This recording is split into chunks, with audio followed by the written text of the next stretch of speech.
Have you ever seen rain fall from a clear sky? What if I told you about a little girl whose dead mother returned through the rain to save her from a wicked stepmother who wanted to destroy her future? This is the heartbreaking story of Amora, a child who was turned into a servant in her own home, beaten in silence, and denied every chance to succeed.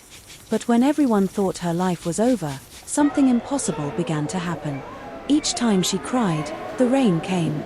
Each time she was trapped, the rain answered. And on the day her enemies tried to stop her forever, the whole world watched her rise. Stay with me, because this story will break your heart, shock your mind, and remind you that sometimes love never dies. Before we begin, tell me in the comments where you're watching from, and don't forget to like this video and subscribe for more powerful stories like this one. Now, let's begin. The hospital room was quiet. Too quiet. The white walls looked cold, and the smell of medicine filled the air. Machines made soft sounds in the corner. 12-year-old Amora sat beside her mother's bed, holding her weak hand tightly. Her mother had once been full of life. She used to laugh loudly, sing while cooking, and dance around the house just to make Amora smile. But now she looked tired and pale.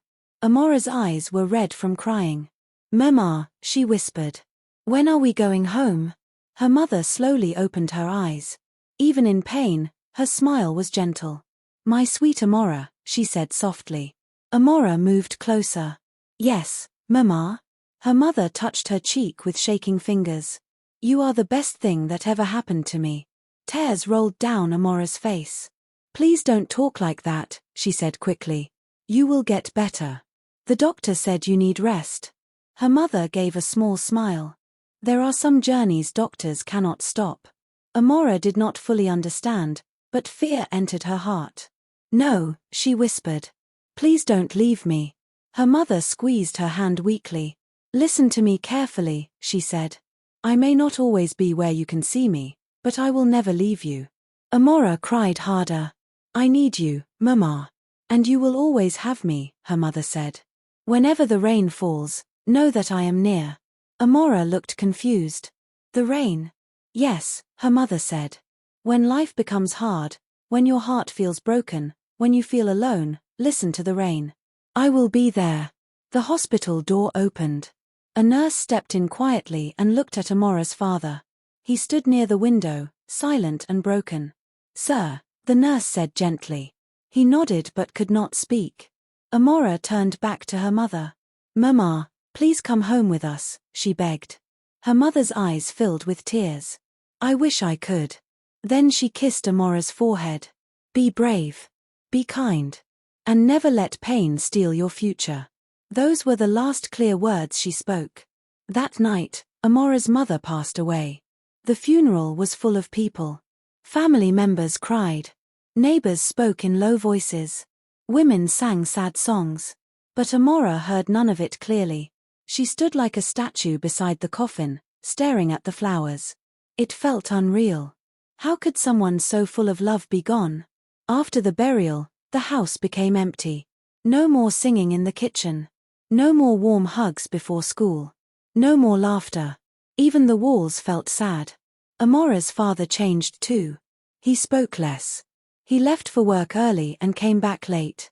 Sometimes he sat alone in the dark living room without turning on the lights. Amora wanted to talk to him, but he looked lost. So she kept her pain inside. At night, she hugged her pillow and cried. "Mama, I miss you," she whispered. Days turned into weeks. Weeks turned into months.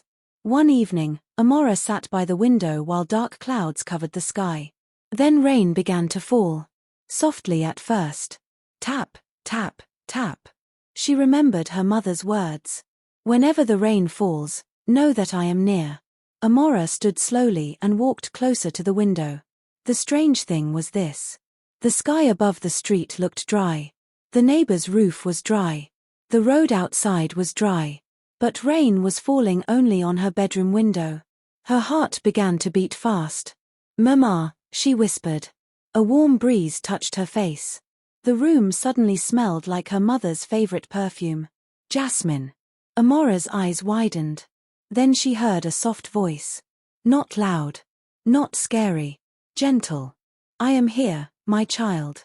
Amora looked around quickly. No one was there. But the fear inside her disappeared. She placed her hand on the glass. Tears rolled down her cheeks. I miss you so much. The rain continued for a few more seconds, then stopped. And the whole house became quiet again. But Amora no longer felt alone. 1 year later, life looked different. Amora had grown taller, but sadness still lived in her eyes. Her father tried harder now. He smiled more. He asked about school. He even took her out for ice cream sometimes. But something was still missing. One Saturday afternoon, he came home looking nervous. Amora, he called from the sitting room. Come here. I want you to meet someone. Amora walked in slowly. A beautiful woman stood beside him. She wore a bright dress, shining earrings, and a sweet smile. Her perfume filled the room. Hello, Amora, the woman said warmly. My name is Madame Selina. She bent down and opened a gift bag. I brought this for you. Inside was a beautiful doll and a storybook. Amora looked surprised. For me? Selina smiled. Of course. I have heard so many wonderful things about you. Amora looked at her father. He seemed hopeful. Selina is my friend, he said. And, she means a lot to me. Amora understood what he meant. She missed her mother deeply, but she also missed seeing her father happy. So she smiled politely. Thank you, Ma. Selina hugged her gently. You are such a lovely girl. Months passed. Selina visited often. She cooked delicious meals. She laughed with Amora's father. She helped Amora with homework. She braided Amora's hair neatly. One day, she said, you are like the daughter I never had. Amora began to like her. For the first time in a long while, the house felt warm again. Then one evening, Amora's father made an announcement. We are getting married. Amora looked at Selina. Selina smiled and held her hand. I promise to love you like my own child. The wedding was beautiful. Music played. Guests danced. People celebrated. Amora wore a pretty yellow dress and carried flowers. She even laughed that day. Maybe life was getting better. After the wedding, Selina moved into the house. At first, everything was wonderful. She cooked tasty food. She cleaned the house. She reminded Amora to study. She kissed her forehead before school. But slowly, small things began to change. Amora, why is your bag on the floor? Selina snapped one morning. Sorry, Ma, Amora said quickly. And why is this plate not washed properly? I will wash it again. Selina rolled her eyes. Useless carelessness. Amora froze. Selina had never spoken to her like that before. Later that day, Selina smiled in front of Amora's father as if nothing happened. Amora became confused. Maybe she was just stressed. But the next week, Amora's father traveled for business for 3 days. The moment his car left the gate, Selina's face changed. Her smile disappeared. She turned slowly and looked at Amora with cold eyes. Listen carefully, she said. Amora stepped back. Yes, Ma? No more acting like a princess in this house. Selina pointed to the floor. Clean the sitting room. Wash the bathrooms. Sweep outside. Then wash all my clothes. Amora stared at her. But I have homework. Selina walked closer. And I said work comes first. Her voice was sharp and cruel. Amora's hands shook. Ma, did I do something wrong? Selina laughed bitterly. Wrong? Yes. You exist. Amora felt tears rise. Selina leaned closer. Your father may be fooled by your innocent face. I am not. She turned away. If all the work is not done before night, you will not eat. Amora stood there in shock. This was not the woman who hugged her. This was not the woman who promised to love her. As she picked up the broom with trembling hands, dark clouds gathered outside. Rain began to fall. Amora looked toward the window. A tear rolled down her cheek. Mama, she whispered. And from somewhere in the sound of the rain, a soft voice answered. Be strong, my child. From that day, Madame Selina stopped pretending whenever Amora's father traveled. The house became a prison. Every morning, Amora woke before sunrise. She swept the compound. She washed dishes. She scrubbed floors. She cleaned bathrooms. She washed clothes by hand until her fingers hurt. And if she moved too slowly, Selina shouted, "Faster! If you have strength to complain, then you have strength to work." Lazy girl. Amora said nothing. She only lowered her head and kept working. At school, things became harder. She often arrived late. Sometimes she had no breakfast. Sometimes her eyes were red because she cried all night. During lessons, sleep pulled at her like a heavy blanket. One afternoon, while the teacher was writing on the board, Amora's head dropped onto her desk. The class laughed. Mrs. Dammy turned around quickly. Silence. The room became quiet. She walked to Amora's desk and touched her shoulder gently. "Amora, wake up." Amora lifted her head in shame. "I'm sorry, Ma." Mrs. Dammy looked closely at her face. The child looked tired, too tired. "Stay behind after class," she said softly. Amora's heart beat fast. Had she done something wrong? When school ended, the classroom became empty. Mrs. Dammy sat beside her. "Tell me the truth," she said kindly. "Are you okay at home?" Amora looked down. "Yes, Ma." Mrs. Dammy sighed. "That is not the truth." Tears filled Amora's eyes, but fear held her mouth closed. If Selina found out, things would get worse. "I'm fine, Ma," she whispered again. Mrs. Dammy did not force her. Instead, she handed her a meat pie and a bottle of water. "At least eat something." Amora stared at the food. "When did you last eat?" Amora could not answer. Mrs. Dammy's eyes grew sad. "Take it." Amora held the food with shaking hands. "Thank you, Ma." That small kindness almost made her cry. At home that evening, Selina was waiting. "Why are you late?" "We had extra cleaning in class," Amora lied. Selina narrowed her eyes. "Go and iron my clothes." Amora quietly obeyed. That night, after all the work was done, she entered her room and lay on the bed without changing clothes. Her whole body ached. She wanted her mother. "I can't do this anymore," she whispered into her pillow. Then the lights flickered. A cold breeze moved through the room. Amora sat up slowly. Her mirror, hanging on the wall, began to shine. She stared in fear. Then she saw a figure appear inside it. A woman dressed in white. Gentle eyes. A loving smile. "Mama." Her mother stepped out of the mirror as if it were a doorway. Amora ran into her arms. The hug felt warm and real. "I miss you so much." Amora cried. Her mother stroked her hair. "I know, my child." "She hates me," Amora sobbed. "I don't know what I did wrong." "You did nothing wrong," her mother said. "Some people carry darkness inside them." "Then why won't it stop?" Her mother lifted her chin. "Because your story is not finished yet." Amora wiped her tears. "When will things get better?" "Very soon," her mother said. "But first, you must be brave." "I'm tired, Mama." "I know. But pain is not the end of your life." Her mother pointed to Amora's school bag. "Your books are your key. Protect your education." Amora nodded slowly. Then, just as suddenly as she came, her mother faded like mist. "Mama, don't go." Her voice remained in the room. "I am always near." The mirror became normal again. Amora touched her chest. For the first time in weeks, she felt hope. The next morning, Selina threw open the bedroom door. "Why are you still sleeping?" Amora sat up quickly. "Sorry, Ma." Selina tossed a pile of clothes onto the bed. "Wash these before school." Amora looked at the sky outside. It was still dark. "Yes, Ma." As she carried the clothes outside, she whispered to herself. "My story is not finished." And somehow, those words gave her strength. 1 week later, excitement filled the school. Students whispered in the hallways. Teachers smiled. Something big was coming. During assembly, the principal stood on the stage with a microphone.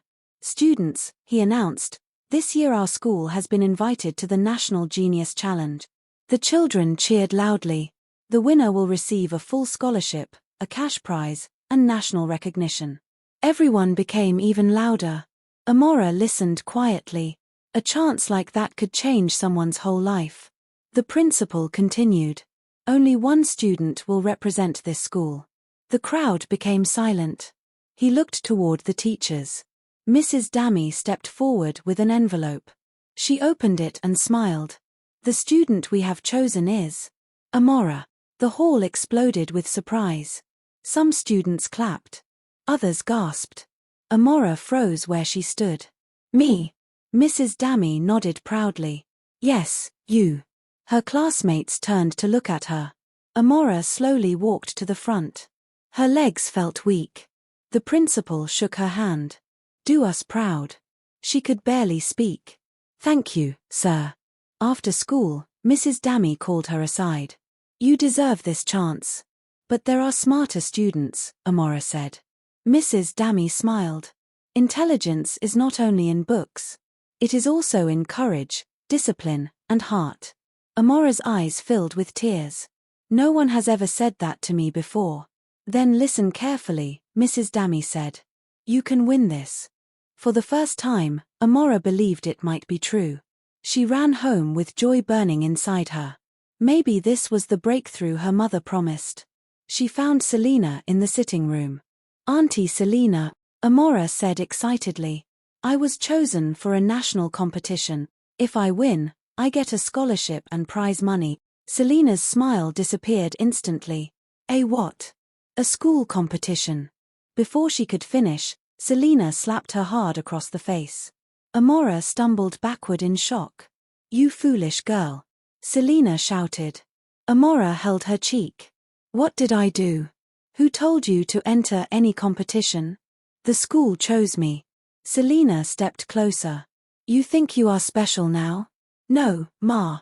You think you will become famous and leave me behind? Amora shook her head, crying. It's just an opportunity. Selina grabbed her study notebook from her hand. Then she tore it in half. No competition. She ripped more pages. No scholarship. More pages fell to the floor. No dreams. Amora dropped to her knees. Please stop. Selina pointed toward the kitchen. You will focus on housework. That is your future. She walked away, leaving torn notes scattered everywhere.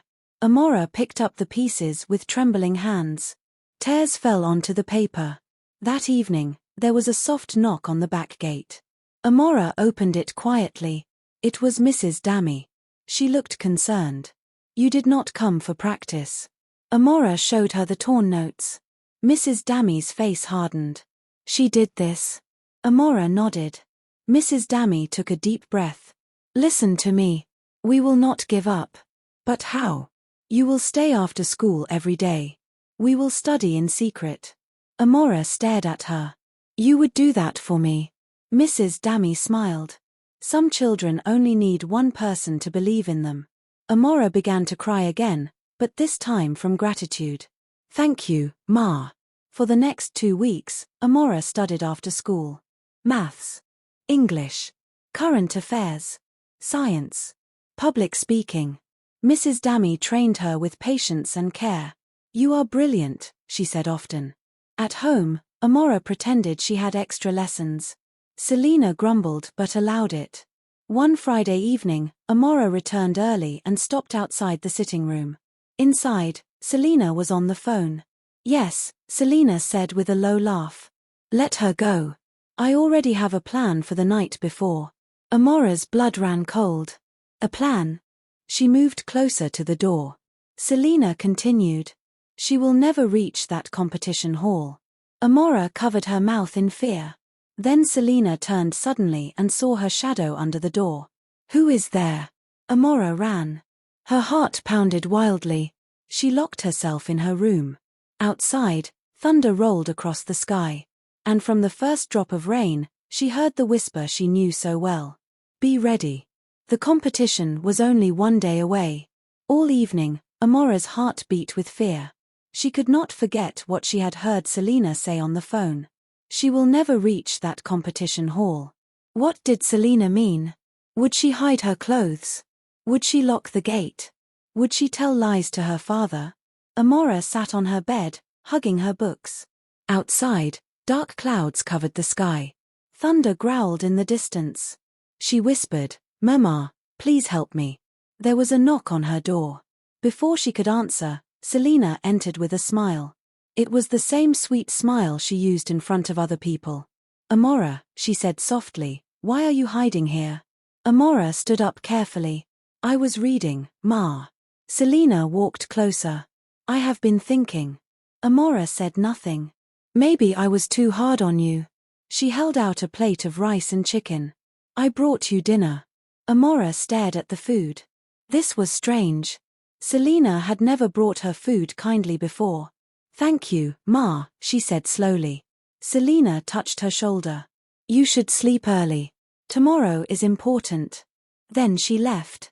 Amora looked at the food but did not eat it. Something felt wrong. She quietly carried the plate outside and gave it to a stray dog near the fence. Minutes later, the dog fell asleep under the tree. Amora's eyes widened. The food had been drugged. Her knees became weak. "She wanted me unconscious," she whispered. Rain began to fall. Soft drops tapped the roof. Then a gentle breeze entered the compound. Amora felt peace for a moment. Her mother was near. Later that night, Amora packed a small bag. Her notebook. A pen. Her school ID. A clean dress. She hid the bag under her bed.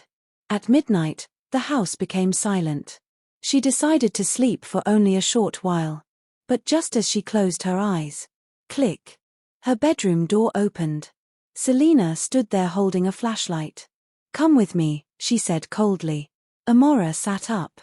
"Ma, now." Too frightened to refuse, Amora followed her down the hallway. Selina opened the old storage room.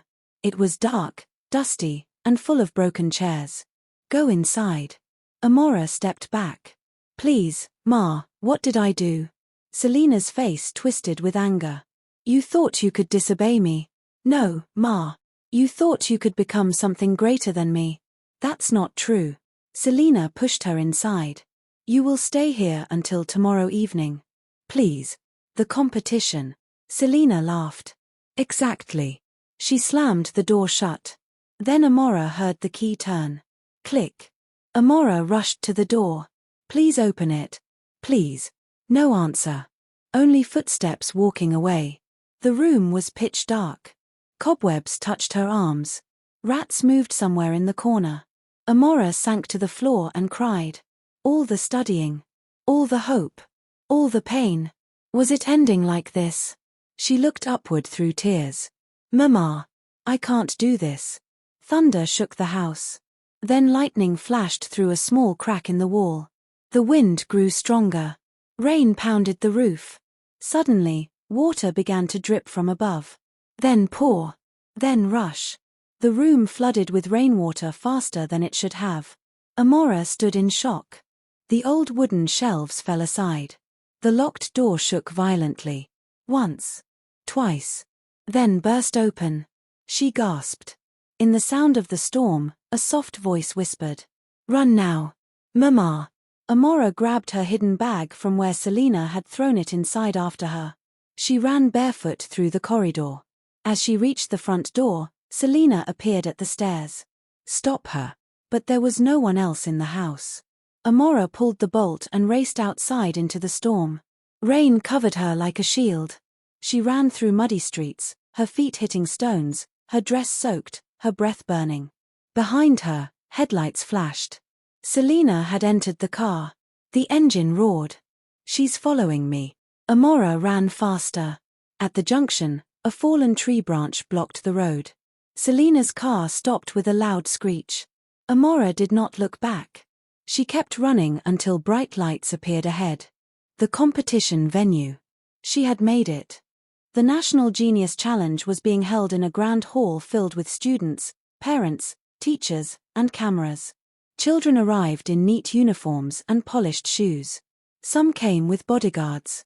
Others came with proud families. Then Amora entered barefoot, wet, and breathing hard. People turned to stare. A boy laughed. "Did she swim here?" Another girl whispered, "She looks like a street child." Amora lowered her eyes. Mrs. Dammy rushed toward her. Amora. She removed her own scarf and wrapped it around the girl's shoulders. You made it. Amora began to cry. She locked me up. Mrs. Dammy held her hands. You are here now. That is what matters. A staff member approached. Contestants to the hall, please. Mrs. Dammy looked into Amora's eyes. Listen to me. Forget everything else. Just shine. Amora nodded. Round 1 was the written test. The questions were difficult. Maths problems. Science facts. History dates. English comprehension. Amora's hands trembled at first. Then she smelled jasmine. She closed her eyes for 1 second. Mama. Calm filled her heart. She began to write. Her pen moved quickly. Everything Mrs. Dammy taught her came back clearly. When time ended, she placed down her pen with a deep breath. Round 2 was public speaking. Each contestant had to speak on the topic. Hope in difficult times. Students gave fine speeches. Some used big grammar. Some quoted famous people. Then it was Amora's turn. She stepped onto the stage. The microphone looked huge. The hall was silent. She looked at the crowd. Then she spoke. Hope is what keeps a person alive when life becomes hard. Her voice shook at first. I know this because I have lived it. The judges leaned forward. When I lost my mother, I thought my world had ended. When pain entered my home, I thought no one could see me. But Hope told me to keep going. The room became still. Hope can be a teacher who believes in you. Mrs. Dammy covered her mouth and cried. Hope can be the dream no one can steal from you. Some people wiped their eyes. And sometimes, hope sounds like rain. The hall exploded with applause. Even the students who mocked her stood up. Round 3 was the interview. 3 judges sat behind a long table. One of them asked, Why do you deserve this scholarship? Amora answered honestly, I do not deserve it more than anyone else. But I will use it fully. Another judge asked, What do you want to become? A doctor. Why? Because I know what it feels like to watch someone you love suffer and not know how to help. The judges exchanged looks. The final judge smiled gently. What is your greatest strength? Amora thought for a moment. I keep going. Hours later, all contestants stood on stage for the results. The host opened an envelope. 3rd place. Applause. 2nd place. More applause. Amora's heart pounded so loudly she could barely hear. Then the host raised his voice. And the winner of this year's National Genius Challenge is... A pause. Amora. The hall exploded. People screamed. Cameras flashed. Mrs. Dammy ran onto the stage crying with joy. Amora stood frozen. Me. The trophy was placed in her hands. She burst into tears. I did it, Mama. At that exact moment, loud shouting came from the entrance. Selena pushed through the crowd. No. This is a lie. Everyone turned. She pointed at Amora wildly. She is a thief. She is ungrateful.